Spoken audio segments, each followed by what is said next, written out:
The year is 1959. America is looking to the stars. The space race is on, the jet age is in full swing, and on the highways below, a different kind of rocket is capturing the nation's imagination. It's a machine of audacious chrome and daring curves, a four-wheeled dream that perfectly embodies the boundless optimism of its era.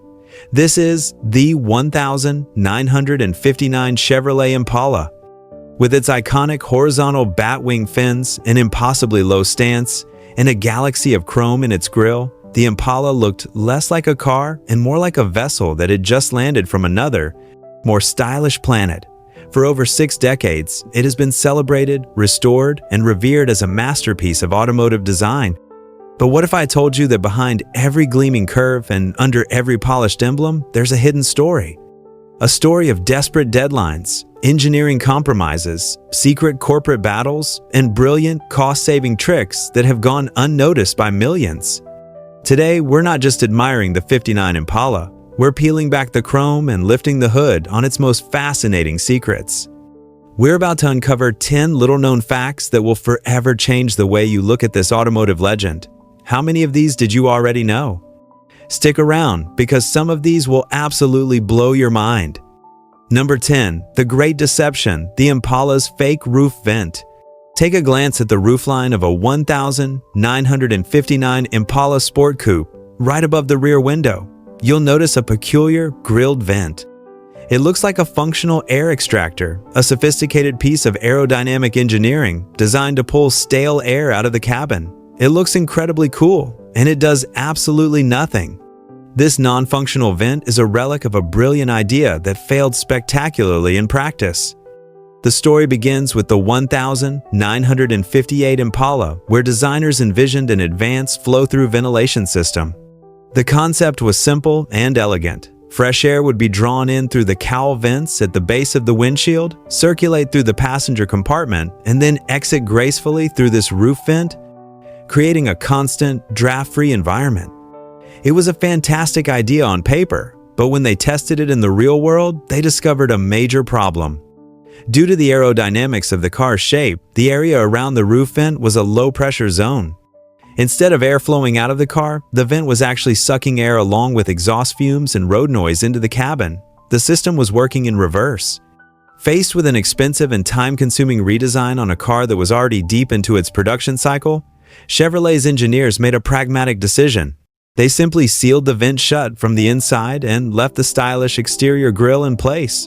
And just like that, a failed engineering feature became a beloved and quirky design element. It's a perfect monument to the mid-century philosophy of form over function and remains one of the most charming and recognizable quirks of the '59 Impala. Number 9. The Sculptor's War, how an engineer shaped the batwing fins. The horizontal batwing tailfins of the 1959 Impala are arguably its most defining feature, a piece of sculpture that transcends mere automotive design. But the dramatic, deeply sculpted shape we know and love was not the vision of a single person. It was forged in a creative crucible, a friendly but intense tug-of-war between two of General Motors' most powerful figures, the legendary, larger-than-life head of styling, Harley Earl, and the brilliant, hands-on chief engineer, Ed Cole. According to the accounts of Claire Macachan, who was Chevrolet's design chief at the time, the development of the Impala's rear end was a dynamic process. Harley Earl, the artist, would stride into the design studio, pick up a sculpting tool, and carve deeper, more dramatic lines into the full-size clay model of the tailfins, urging his team to go bolder. Then, something highly unusual would happen. Ed Cole, the engineer, a man whose domain was typically engines and chassis, would stop by the studio. But he wasn't there to impose limitations or talk about manufacturing constraints. Instead, he would grab the very same sculpting tools and carve the fins even deeper, pushing their sculptural depth beyond anything the stylist had originally conceived. This was unheard of, an engineer stepping into the sacred space of the design studio not to restrict creativity, but to amplify it. This collaborative rivalry, this artistic one-upmanship between the head of styling and the head of engineering is what created the magic. The result was a rear three-quarter view with an unmatched sense of depth and drama, a feature that many still consider the most stunning angle on any classic American car. The '59 Impala is rolling proof that sometimes the greatest art is born from a little friendly competition. Number 8. The unseen seam. GM's clever cost-cutting trick. Those magnificent batwing fins don't just hide a story of creative collaboration, they also conceal one of General Motors' most ingenious and nearly invisible cost-saving measures of the entire decade. To achieve their complex shape, each fin was constructed from 2 separate pieces of stamped sheet metal that were welded together. On a premium car, the typical next step would be metal finishing, a laborious and expensive process where a skilled worker would grind, fill, and sand the seam until it was completely invisible before painting. In 1959, this process cost roughly 75 to 80 cents per inch. That might not sound like much, but adjusted for inflation, that's nearly $8 per inch today.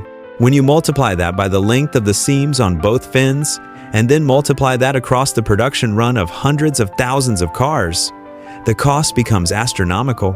So, GM's production engineers came up with a brilliant, almost cheeky solution. They decreed that the workers should only metal finish the lower portion of the seam on the fin, the part that a person could easily see while standing next to the car. The upper portion of the seam, which was higher up and mostly out of a normal person's line of sight, was left completely unfinished, with the raw welded seam simply painted over. You can still see this today if you find a '59 Impala, crouch down and look up under the overhang of the fin.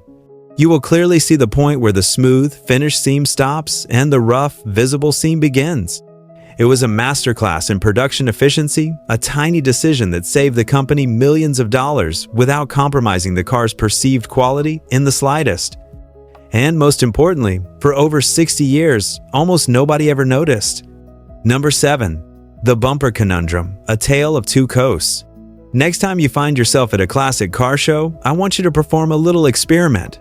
Walk to the rear of a 1959 Impala and look closely at that massive, beautifully sculpted rear bumper. It seems like a single, solid piece of chrome art, but it might be deceiving you. That bumper holds a secret, a hidden geographic marker that tells a story of manufacturing efficiency and repair costs. You see, the '59 Impala was actually fitted with 2 distinct versions of its rear bumper. The first, and arguably the more aesthetically pleasing, was a seamless one-piece design. This version gave the car a cleaner, more unified look and is highly sought after by collectors today. It was primarily installed on Impalas sold in specific markets, most notably in California and Canada. However, the vast majority of '59 Impalas that rolled off the assembly line were equipped with a 3-piece bumper. This design was cleverly divided into a large center section and 2 smaller end caps, or corners. Why the difference? The answer is pure, unadulterated economic pragmatism. In an age of massive steel cars and before comprehensive insurance was the norm, minor fender benders were common. If you crunched a corner of the 3-piece bumper, you only had to replace that one small, relatively inexpensive section.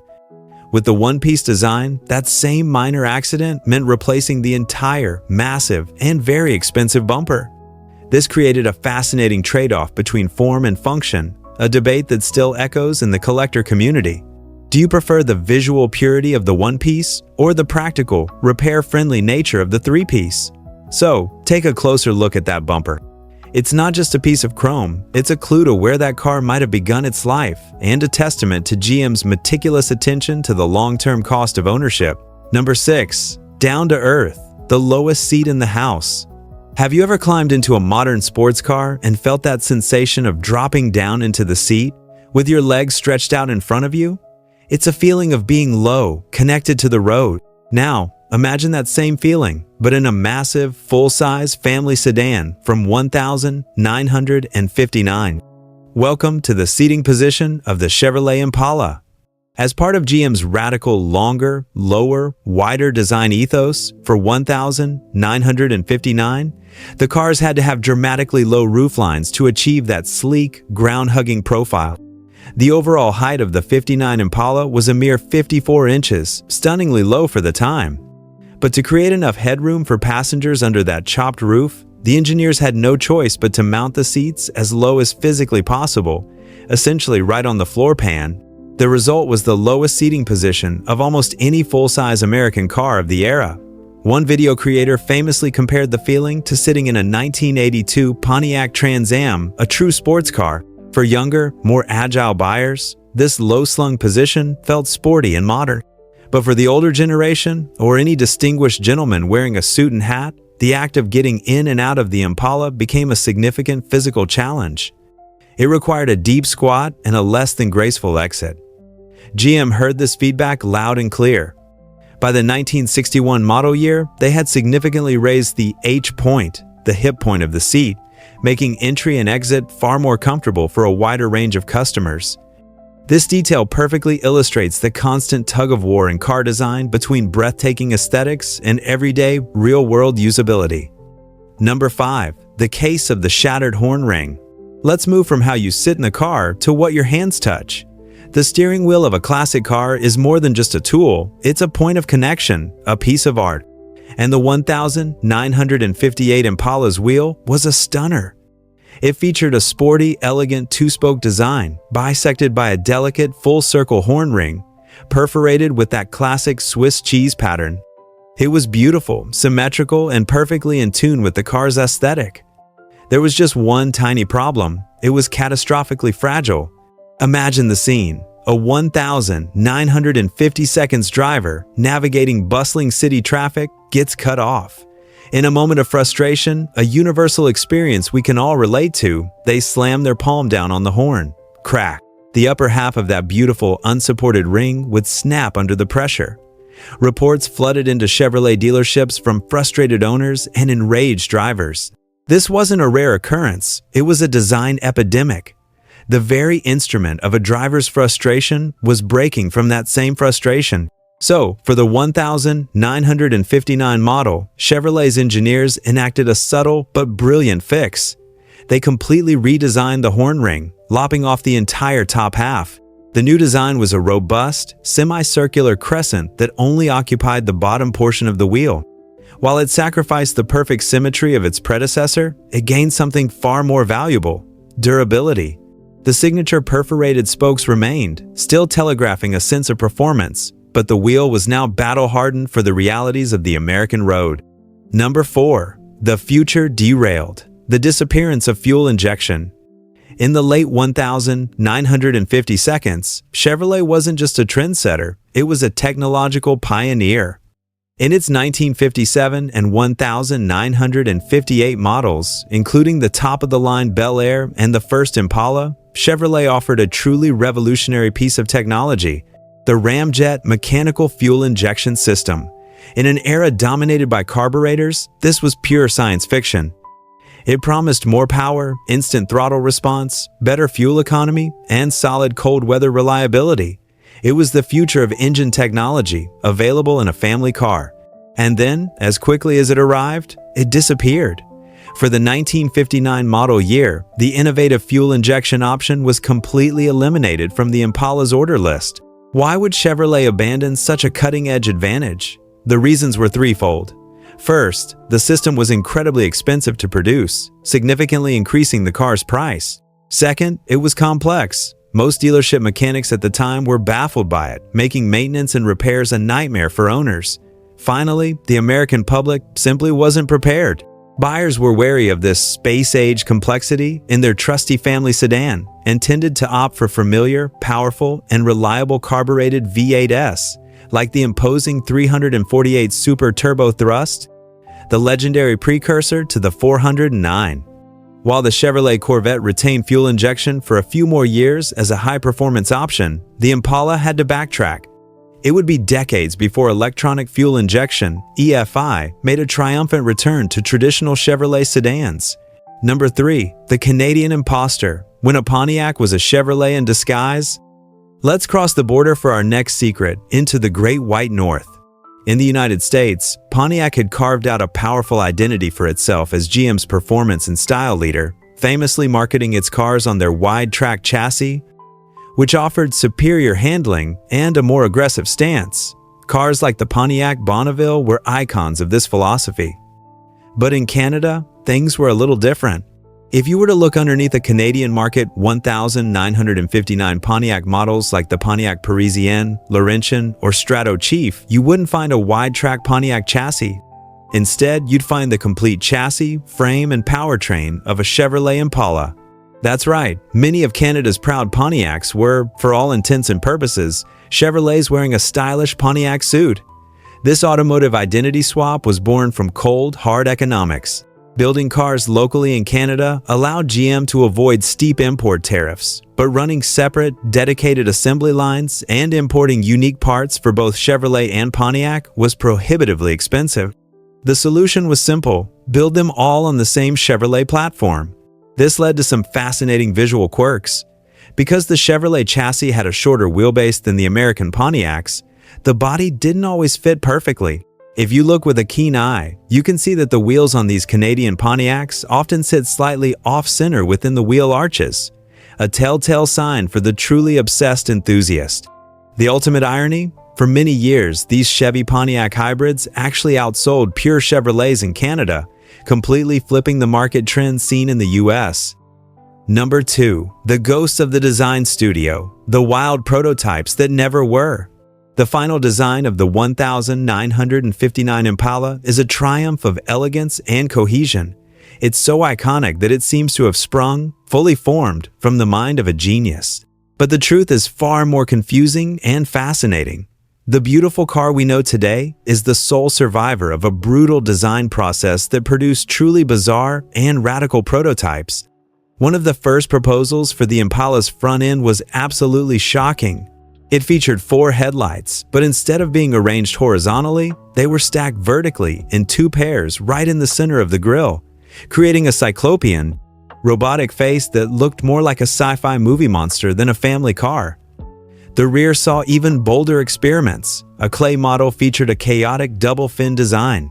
It had the familiar horizontal, bat-wing-shaped fin, but above it was a second, more traditional vertical fin, creating an effect reminiscent of a jet that forgot to retract all its control surfaces.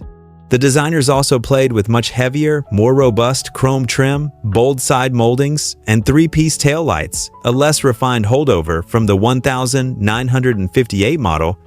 While incredibly creative, none of these radical ideas captured the right spirit. They were too complex, too dissonant. Ultimately, through a relentless process of refinement and subtraction, the design team arrived at the masterpiece we see today. This story is a powerful reminder that iconic design is rarely a single flash of inspiration. It's an evolutionary process of trial and error. Number 1. A secret family resemblance, the Impala's Buick bones.